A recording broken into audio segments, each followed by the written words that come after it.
सिद्धार्थ कथा, सुनो सुनो सिद्धार्थ कथा।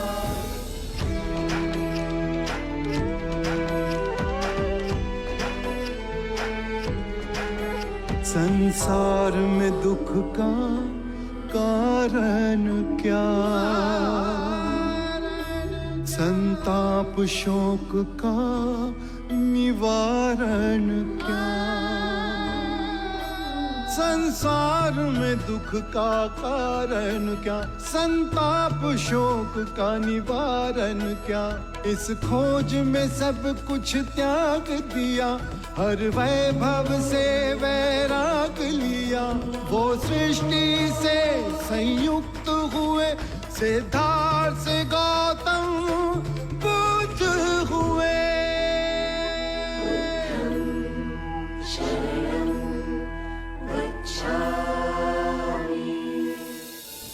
A donde decidas ir desde ahora. En capítulos anteriores. El progreso irá contigo. Siempre serás el rey de los Shakyas. Además, será un beneficio para todos los Kshatriyanos, Buda. ¿Y ustedes desean que yo beneficie a la humanidad y al resto de las personas que la integran? Nos vamos con Buda ahora. Seremos monjes. Si nosotros conspiramos para matarlo, tendremos que enfrentar la rebelión de los leales súbditos de Magadha. Shakyamuni! Shakyamuni!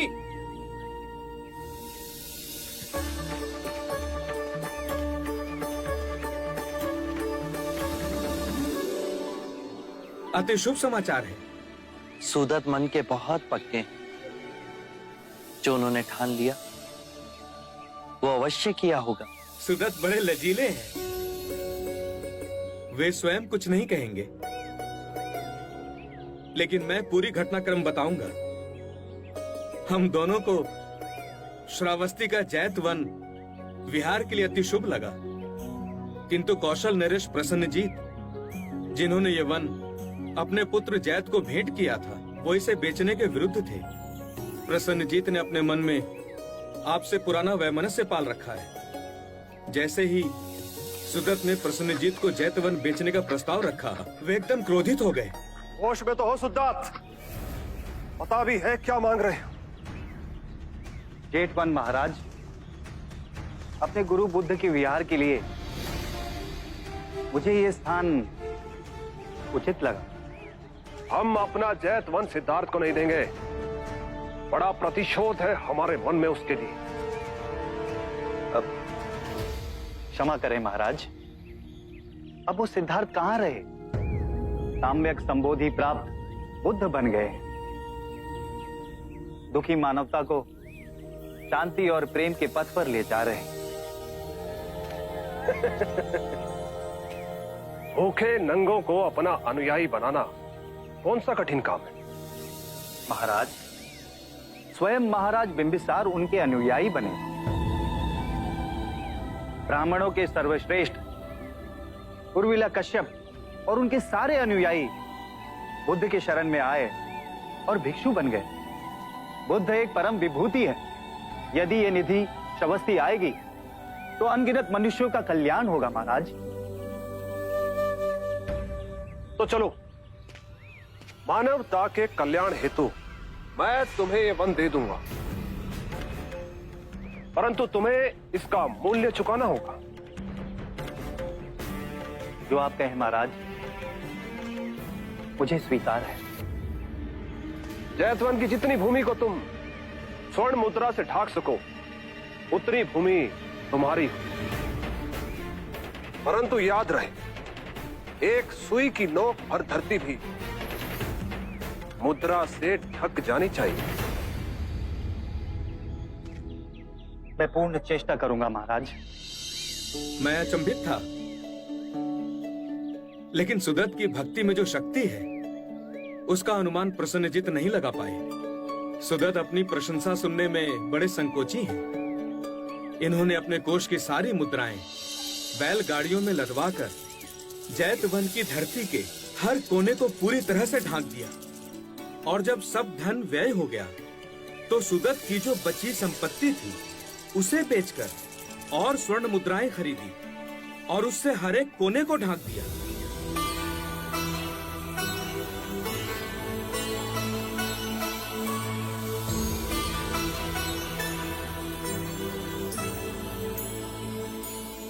हमें विश्वास था कि तुम हमारी कठिन शर्त पूरी नहीं कर सकोगे। मुझ में इतना सामर्थ्य भी कहां था महाराज। ये तो बुद्ध की कृपा है कि मैं अपने दिए हुए वचन को पूर्ण कर सका। सिद्धार्थ से तुम इतने प्रभावित हुए सिद्धार्थ कि जीवन की पूंजी अपनी सारी कमाई दांव पे लगा दी। सिद्धार्थ नहीं रहे वो। हम असंख्य सोए हुए मनुष्यों में केवल एक ही है जो जाग गया है, बुद्ध बन गया है। बुद्ध के जहां जहां चरण पड़ेंगे वो धरती पावन हो जाएगी, तीर्थ बन जाएगी।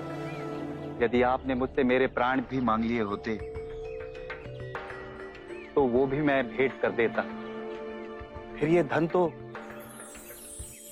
बहुत तुच्छ है महाराज। व्यक्ति के नाम के अनुसार उसके गुण, उसके आचरण बहुत कम मेल खाते हैं, परंतु जैसे तुम हो उतना ही शुभ तुम्हारा नाम भी है। अनाथ पिंडिका। अनाथ जो दीन है, जो क्षीण है, उनके लिए तुम्हारी पिंडिका सर्वदा खुली रहेगी। युग बीतेंगे परंतु तुम्हारे नाम का यश कभी नहीं मिटेगा। प्रेम से दिया हुआ रूखा सूखा भी रुचिकर हो जाता है। तुमने तो अपना तन, मन, धन सब कुछ लुटा दिया। आभार तुम्हारी इस मैत्री का। आप जेतवन पधारेंगे ना बुद्ध? अवश्य, मैं जेतवन अवश्य पधारूंगा। अभी आप अपने आश्रम में जा विश्राम कीजिए, हमें भिक्षाटन के लिए जाना है।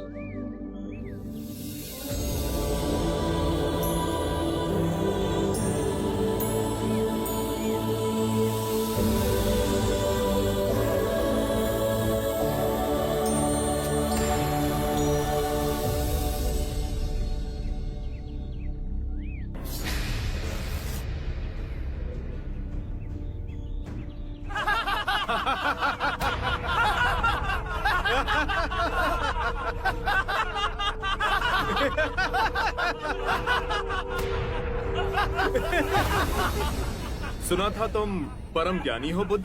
जान के आश्चर्य हुआ कि कांटा तुम्हें भी चुभता है। अब तो गली गली ये बात ना उठेगी कि तुम तो कोई पहुंचे हुए महात्मा हो। ये कांटे हमने बिछाए हैं। इस गांव में तुम्हारा स्वागत नहीं। हर दिन अनाज भिक्षा में मांग कर ले जाते हैं। चलो चलो, दूसरे गांव का रास्ता लो। मेरा आप लोगों से अनुरोध है कि मुझे अपने गांव में भिक्षाटन करने दें।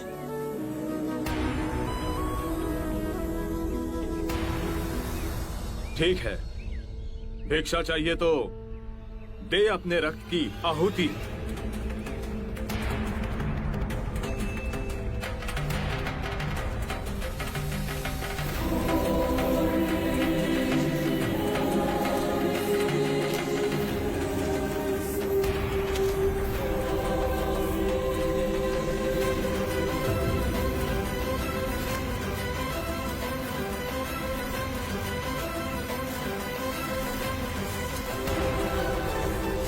सुमित, रास्ता बुहारा तो इस गांव से तेरा दाना पानी उठ जाएगा।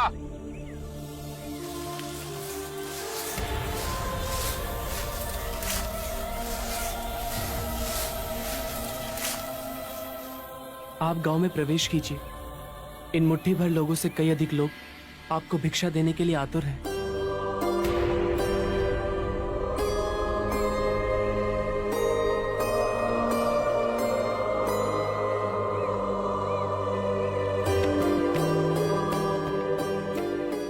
आप मुझे ना छोड़ो। हाँ? नहीं तो मेरी छाया भी पड़ी, आप दूषित हो जाएंगे। क्यों दूषित हो जाऊंगा मैं? तुम भी हम सभी की तरह मनुष्य ही हो, और एक मनुष्य का स्पर्श दूसरे मनुष्य को कैसे दूषित कर सकता है? केवल लालच घृणा, मोह, तृष्णा, हम ही मनुष्य को दूषित करते हैं। और तुम जैसा मनुष्य जिसमें इतना प्यार भरा हो, वो केवल दूसरों को सुख ही दे सकता है, दुख नहीं। कैसे महात्मा हो तुम? तुम्हें तो जाति वर्ण का ज्ञान भी नहीं है। चोला पहने कोई सन्यासी नहीं होता। अरे पाखंडी हो तुम, पाखंडी। जो मानव से उसकी मानवता को छीनता है, पाखंडी वो होता है। यदि मुझे पाखंडी कहे आप सभी को संतोष मिलता है तो ये उचित है, परंतु इस मनुष्य में भी हमारी तरह प्राण बसे। इसे नीचा कहे, इसका तिरस्कार करना सबसे बड़ा पाखंड है। यदि जानते नहीं हो तो मैं बता दूं, ये धर्मशास्त्र है। पाखंड कैसे हुआ? जिस मिट्टी से सारी मानवता का सृजन हुआ, उसी से इसका भी हुआ। मानव और मानव में भेद कर आप सृजनकर्ता पर कीचड़ उछाल रहे हैं। यदि हम आकाश में कीचड़ उछालेंगे तो आकाश तो ऊंचा ही रहेगा, परंतु कीचड़ वापस हमारे ऊपर ही गिरेगा। आकाश ने तो भेद नहीं किया, वो हम सभी को एक पिता समान ढके हुए है। ये धरती धान उपजती है, इसने हमारे साथ भेदभाव नहीं किया। ये हवा हम सभी के लिए समान बहती है। पानी हर प्यासे की तृष्णा को बुझाता है। जब प्रकृति भेदभाव नहीं करती तो हम मनुष्य में भेदभाव क्यों करते हैं? यदि ऐसा है तो इसे संघ में भिक्षु क्यों नहीं बनाते? बहुत अच्छा सुझाव दिया आपने। सुनीत, क्या तुम भिक्षु बनना चाहोगे? मैं अछूत, आप जैसे महात्मा का भिक्षु मैं इस योग्य नहीं हूं। जो मनुष्य दूसरे मनुष्य की पीड़ा को देख व्यथित हो जाए, उससे उत्तम कोई दूसरा नहीं। मैं बुद्ध स्वागत करता हूं सुनीत का हमारे भिक्षु संघ में।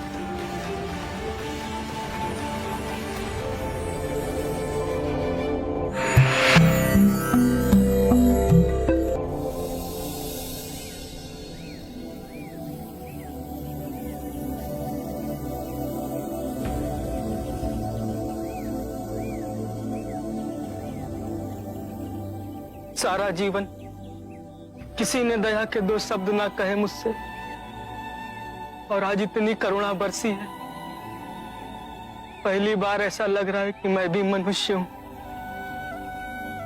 पर जो मैं कर रहा हूं यह अधर्म तो नहीं? जो अधर्म आज तक हुआ वो अब नहीं होगा। हर मनुष्य में चेतना का द्वार है, बस उसे ही अपनी संभावना को पाना है, अपनी गरिमा पे पुनः लौटना है। मेरा मार्ग प्रेम का है, वहां सबका सत्कार है। गंगा, यमुना, ऐरावती, सरयू, माही, ये सब नदियां हैं और ये सब अंत में वह सागर में मिल जाती हैं। वहां उनका ना भेद होता है ना ही नाम। उसी प्रकार जिस भी मनुष्य ने अपना गृह त्याग कर सत्य के पथ पर चलने का निश्चय किया, चाहे वो ब्राह्मण हो या क्षत्रिय, वैश्य या शूद्र ही क्यों ना हो, उसी महासागर में विलीन हो जाते हैं।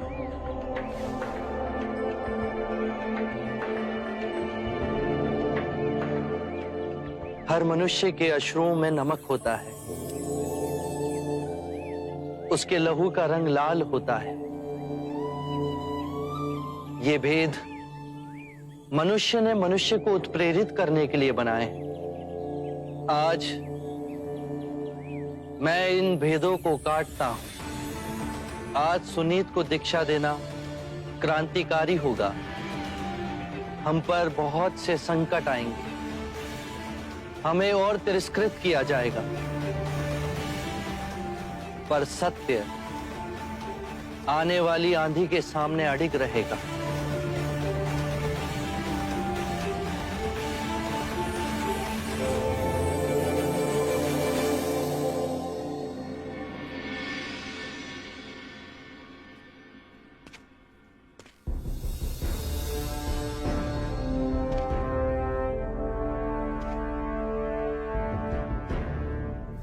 क्या नहीं किया तुम्हारे लिए?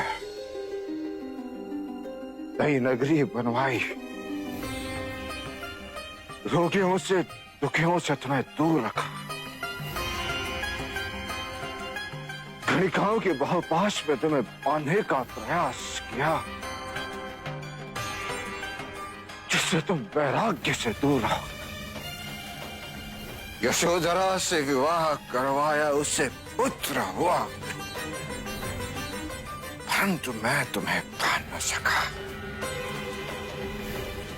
तुम बुद्ध। महाराज, महाराज, आप क्या कर रहे हैं? आपको वैद्यराज ने विश्राम करने के लिए कहा था। देख नहीं रही हो, मैं सिद्धार्थ से बात कर रहा हूं। महाराज, ये केवल मिट्टी की एक मूर्त है, सिद्धार्थ नहीं। हम भी तो इसी मिट्टी की मूर्त है। एक दिन इसी मिट्टी में मरना है।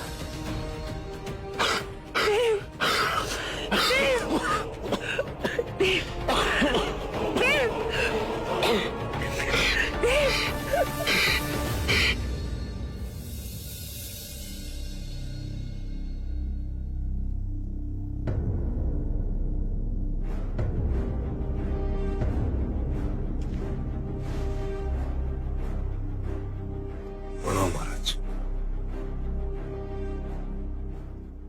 औषध दे दीजिए।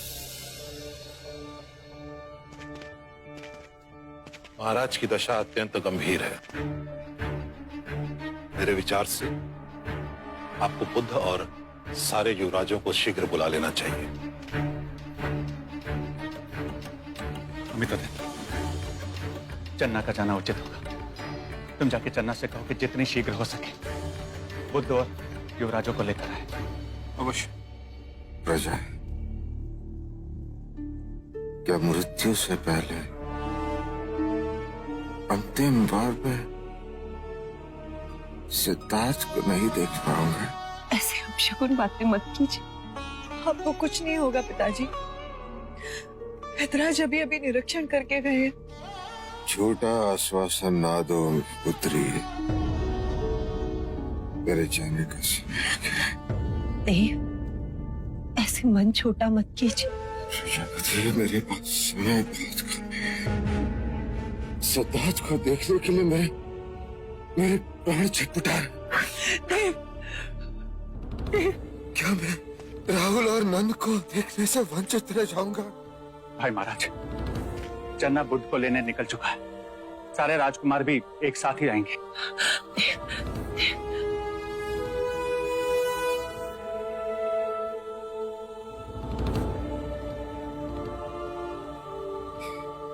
ये सांस तब तक चलेगी अनुज? भाई महाराज, मनोबल ना हारिए, आप शीघ्र ही स्वस्थ हो जाएंगे। मेरा काल आ गया है अनुज। नहीं देव, मैं सिद्धार्थ को नहीं देख पाऊंगा। नहीं देव, सिद्धार्थ आ जाएगा। Majestad, Al volver, ¿qué le pasó al rey? ¡Gloria a su Alteza Buda! ¡Sí! ¡Gloria a su Alteza Buda!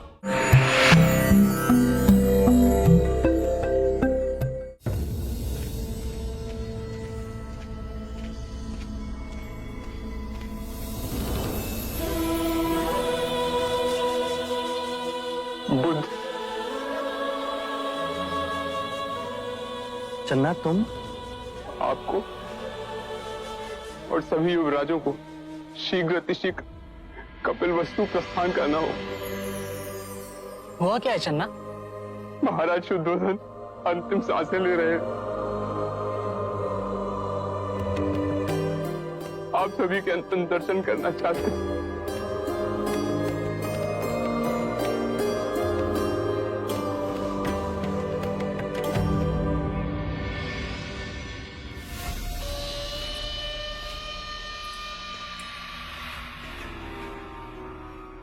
इस समय कहां जा रहे हो?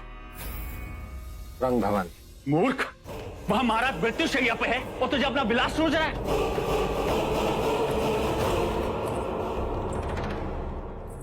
देवदत्त, तुम्हारा यहां रहना आवश्यक है। चन्ना को गए 5 दिवस हो गए। बुद्ध और बाकी सारे युवराज किसी भी समय यहाँ आ जाएंगे और ऐसी परिस्थिति में तुम्हारी अनुपस्थिति ठीक नहीं होगी। महाराज किसी भी समय अपना उत्तराधिकारी घोषित करेंगे। हाँ पुत्र, मेरा ही नाम घोषित किया जाएगा। मंगला, तुम ही इसे समझाओ। इसमें समझाना क्या है पिताजी? मैं ही राजा बनने के योग्य हूं, क्योंकि बाकी जितने भी प्रतिद्वंदी थे मेरे, वो तो भिक्षुक हो गए। देव, कुछ तो लोक लाज की शर्म करो।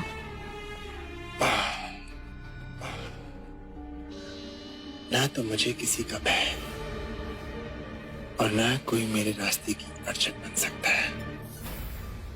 रुको देव। समझने की कोशिश करो मां। अपनी मदिरा और अपनी गणिकाओं के बिना जी नहीं लगता मेरा।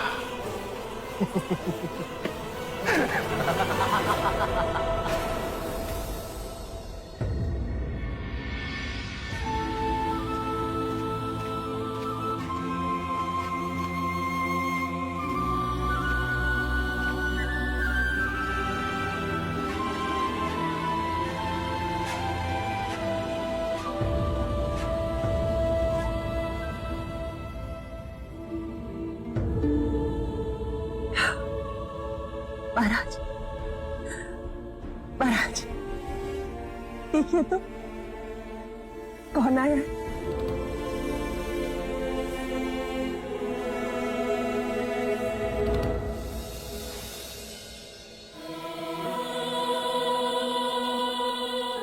तुम्हें देखने के इच्छा में मैंने सांसें संभाल के रखी थी। पिताश्री, धीरे धीरे सांसें लीजिए। इस समय आपकी सांसें सबसे अधिक महत्वपूर्ण हैं। मैं, राहुल, नंद, आनंद, महानाम, हम सब आपके साथ सांसें लेंगे। जीवन की क्षण भंगुरता में मैंने अनुभव किया है, जीवन की तृष्णाओं में स्वयं को उलझा दिया तो आनंद कभी प्राप्त नहीं होता। सादा जीवन यदि व्यतीत करो तो आनंद प्राप्त होता है। सिद्धार्थ, तुम्हारे कपिल वस्तु से जाने के बाद महाराज ने सादा जीवन ही व्यतीत किया। तुम्हारे दिखाए हुए मार्ग पर ही चले। पिताश्री, आप मुझे देखिए, राहुल को देखिए, नंद को देखिए, बाहर लहलहाते पेड़ों को देखिए, उन पे हरे पत्तों को देखिए। आप ध्यान से देखेंगे तो पाएंगे कि जीवन कभी समाप्त नहीं होता, वो निरंतर चलता रहता है। वैसे ही आप मुझ में जीवित रहेंगे, राहुल में जीवित रहेंगे, नंद में जीवित रहेंगे। यहाँ जितने भी आपके प्रियजन हैं, उन सभी में आपकी जीवन ऊर्जा विद्यमान है। देखिए, राहुल आपके शरीर का ही अंश है।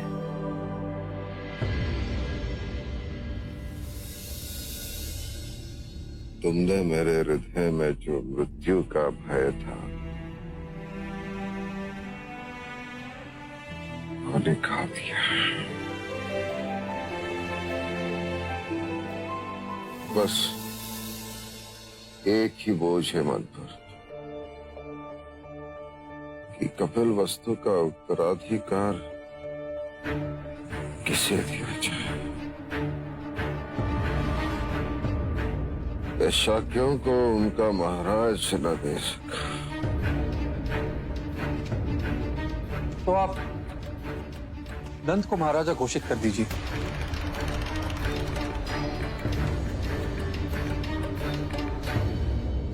पिताजी, नंद राजा बनना नहीं चाहता और उसमें राजा बनने की योग्यता भी नहीं। तो क्या आप राहुल को राजा घोषित कर दिया जाए? वो अभी बहुत छोटा है। भाई महाराज, तब तो एक ही विकल्प बचता है, देवदत्त।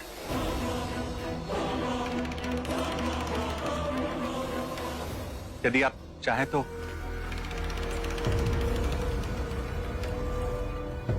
हाँ, देवदत्त, अनुज, देवदत्त का बस आता ही होगा। वो कौशल सीमा पर निरीक्षण करने गए हैं। प्रेम मदिरा रास लीला रंग भवन में सब चले।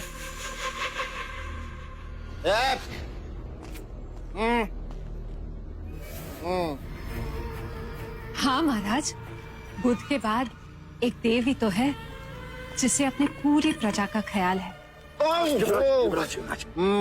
संभालिए, संभालिए अपना। गुरुवर्य, वाचस्पति, वाचस्पति। ओ वैदराज महाराज, आपका नाम वाचस्पति किसने रखा? प्रेम मदिरा रास लीला रंग भवन में सब पले। प्रेम मदिरा रास लीला।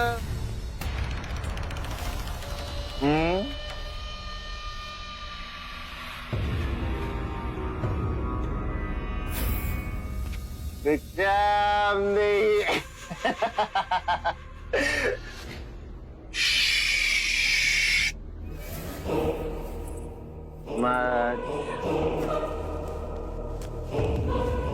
क्या हो गया महाराज पे? ओ युवराज बुद्ध, युवराज बुद्ध की जय, युवराज बुद्ध की।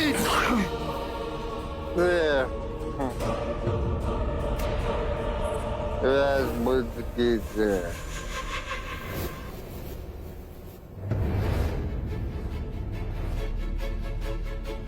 आप सर्वज्ञानी, कृपया आप ही बताएं, क्या शाक्य कुल का भविष्य देवदत्त के हाथ में सुरक्षित है? स्वयं को नहीं संभाल सकता, राज्य की प्रजा का भार क्या उठेगा? महाराज आप विश्राम।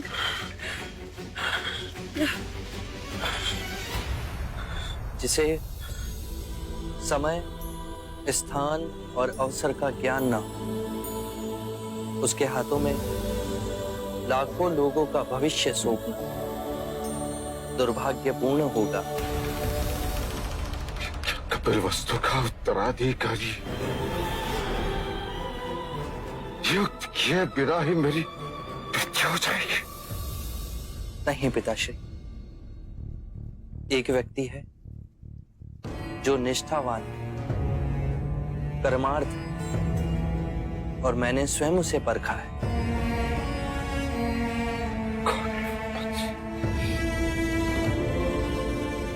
तुम जिसे श्रेष्ठ समझो, मेरा उसे समझता मौका।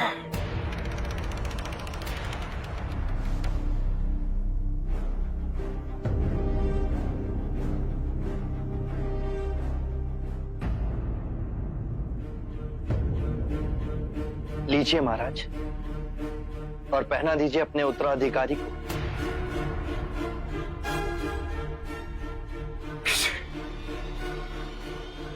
महानाम।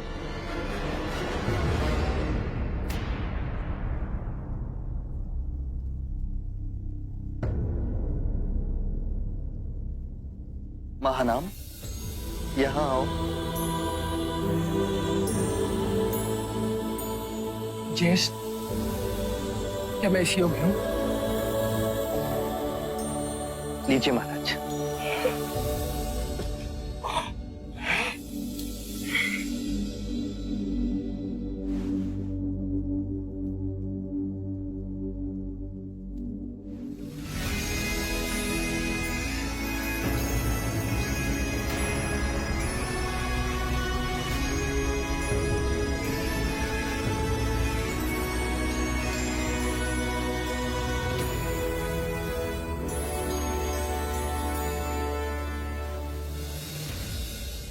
मैं आपको वचन देता हूं पिताश्री, मैं तब तक कपिलवस्तु से नहीं जाऊंगा जब तक महानाम पूर्ण राजपाट संभाल नहीं लेता।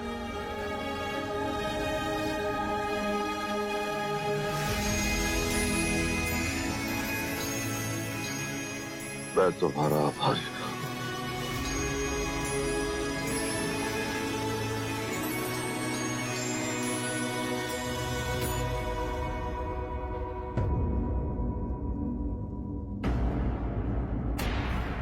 महाराज, महाराज, देव!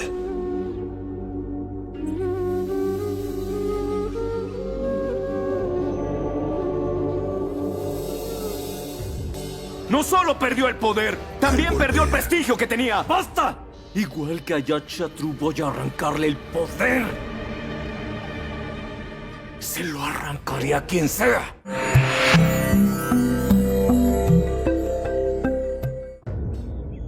जीवन और मरण हर मनुष्य के जीवन का क्रम है। यदि हम चेतना में हो इस विधान को देखें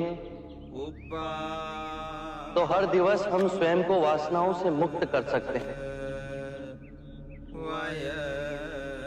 ऐसा जीवन जी सकते हैं जहां शांति, आनंद और संतोष का सर्वदा वास हो। यही हर धर्म का सार है, यही हर जीवन की सच्चाई है। ना जन्म होता है, ना मृत्यु होती है, ना सृजन होता है, ना प्रलय आती है, ना कुछ घटता है, ना ही कुछ बढ़ता है। चारों ओर केवल शांति, शांति, शांति।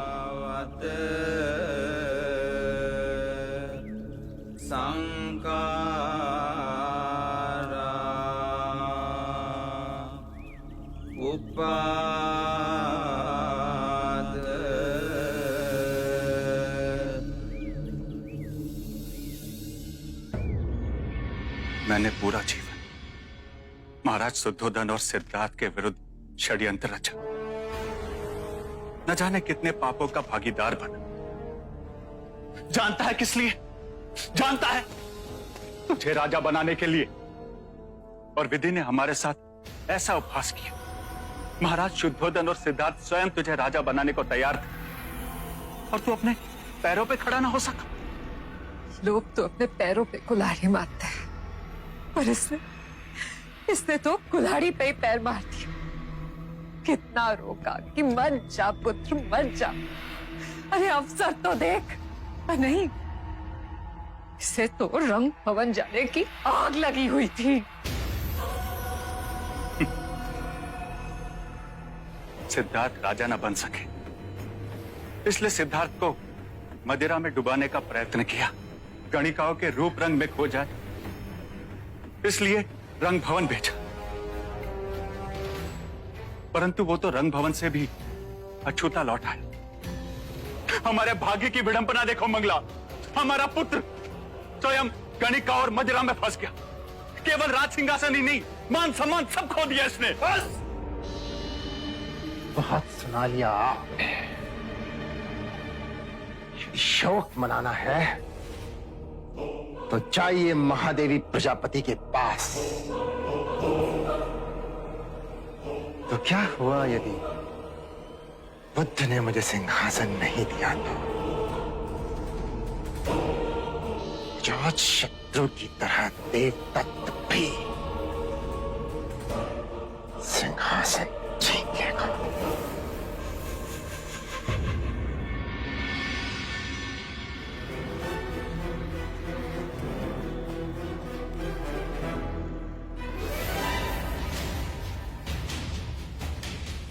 माँ, आशीर्वाद दे मुझे।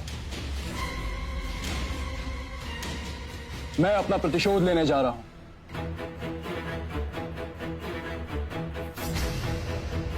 अब किससे प्रतिशोध लेने जा रहे हो तुम? उस आम्रपाली से जिसने आपका संसार उद्ध्वस्त कर दिया। मैं उसके वैशाली नगर को जलाकर भस्म कर दूंगा। तुम प्रतिशोध में अंधे हो चुके हो। वैशाली को जलाकर क्या लाभ होगा? किंतु असंख्य मनुष्यों को हानि अवश्य होगी। युद्ध से हमेशा विनाश ही होता है। अपनी आंखों से अहंकार का पर्दा हटाओ अजात शत्रु। बुद्ध कहते हैं अल्प ज्ञान ही विवेकहीनता है। अब आप मुझे बुद्ध का उपदेश न दें। तो राजनीति की बात सुनो। मगध की प्रजा ये युद्ध नहीं चाहती है, तुम उन पर ये युद्ध थोप रहे हो।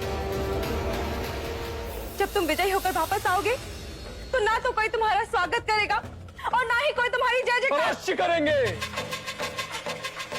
हाँ, अवश्य करेंगे। विधवा स्त्रियों का विलाप, अनाथ बच्चों का रोना और बूढ़े माँ बाप का कलाप, यही तुम्हारी जय जयकार करेंगे। माँ, तुम्हारे ये कटु शब्द मुझे कुछ करने पे विवश ना कर। मैं सत्य कहने से नहीं डरती। अगर तुम इस धरती के सम्राट भी बन जाओ ना, तो मेरे लिए वही अजात शत्रु रहोगे इसके हाथ अपने पिता के रक्त से रंगे हुए हैं। मैं आशीर्वाद मांगने आया था। श्राप ना दूं ये वचन दिया था मैंने तुम्हारे पिता को। आशीर्वाद देने के लिए मेरे हाथ नहीं उठते। वाह, क्या भाग्य पाया है मैंने। जिस माँ के स्वाभिमान के लिए मैं अपनी जान पर खेलने जा रहा हूँ, उस माँ के मुख से आशीर्वाद तो दूर, मेरे लिए अब शब्द निकल रहे हैं। ठीक है माँ, कई बार बताया है ना तूने कि तेरी कोख में मुझे मारने के कितने प्रयत्न किए गए। एक नवजात शिशु से उसकी माँ का दूध छीन विष देने का प्रयत्न किया। वो कहते हैं ना, जैसी माँ वैसा उसका पुत्र।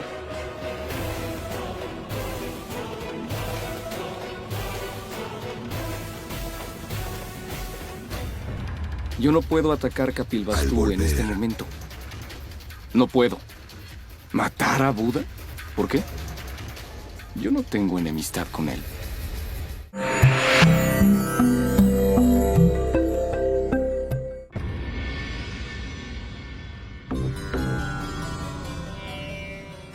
देवी आम्रपाली, देवी आम्रपाली, वही हुआ जिसका भय था। अब कौन सा अशुभ समाचार लेके आए हो यदु? उस दुष्ट अजात शत्रु ने वैशाली को चारों ओर से घेर लिया है। वैशाली की सेनाओं ने भी युद्ध की तैयारियां शुरू कर दी हैं। युद्ध किसी भी क्षण आरंभ हो सकता है।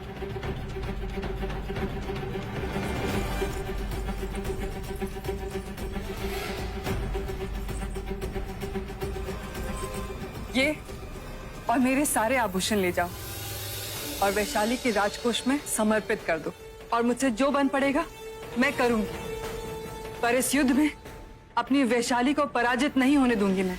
महाराज बिंबिसार के शासन में ऐसा अनर्थ कभी ना होता। वो बुद्ध के दिखाए मार्ग पे चले और वो अहंकारी अजात शत्रु प्रतिशोध के मार्ग पे चल रहा है। पर पराजय अजात शत्रु की ही होगी और इस अधर्म के युद्ध में वैशाली की विजय होगी।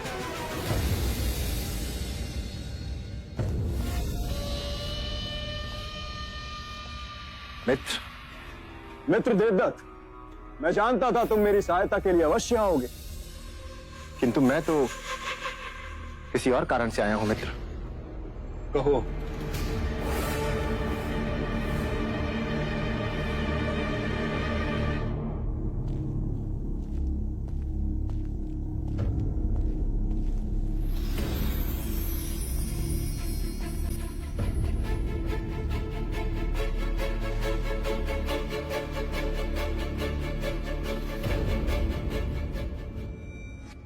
मित्र,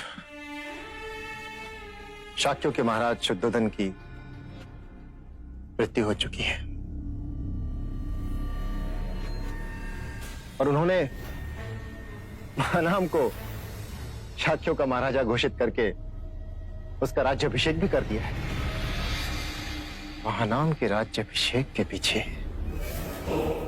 सिद्धार्थ का हाथ है।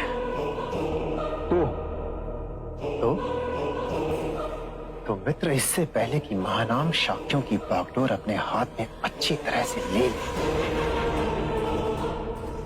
कपिलवस्तु पे आक्रमण करना है। सिद्धार्थ और महानाम को मारकर मैं स्वयं सिंहासन पे आरूढ़ होना चाहता हूं। मित्र, शाक्यों का महाराज बनने के लिए मेरे लिए ये स्वर्णिम अवसर है। मित्र, मुझे वैशाली से प्रतिशोध लेना। इस समय मेरा कपिलवस्तु पे आक्रमण करना संभव नहीं, और मैं महानाम को क्यों मारूं? मेरे लिए मित्र, बुद्ध का वध कर। क्यों? उनसे तो मेरी कोई शत्रुता नहीं।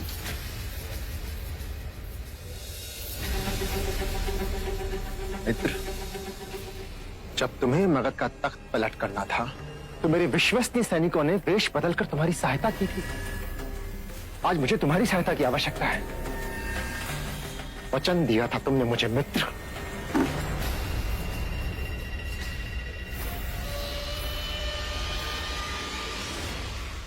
मित्र,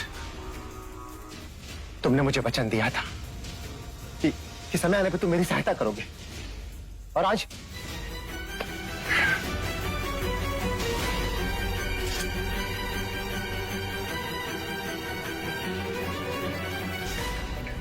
युद्ध में केवल तेज धार तलवार ही काम आती है। बिना धार की तलवार का क्या काम?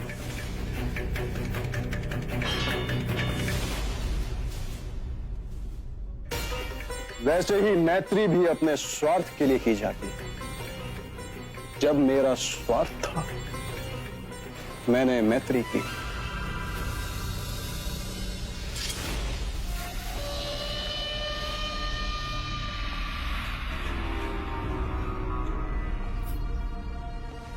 और एक क्षत्रिय का वचन। योद्धा केवल क्षत्रिय नहीं होते, राजनीतिज्ञ भी होते हैं, और राजनीति में वचन केवल इसलिए दिए जाते हैं ताकि तोड़े जा सके।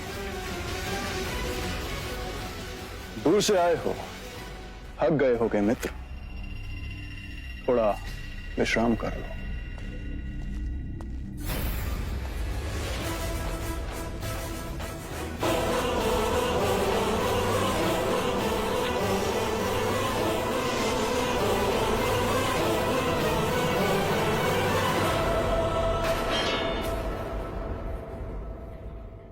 आरंभ हो गई निर्वाण प्रथा, सुनो सुनो ये बुद्ध कथा।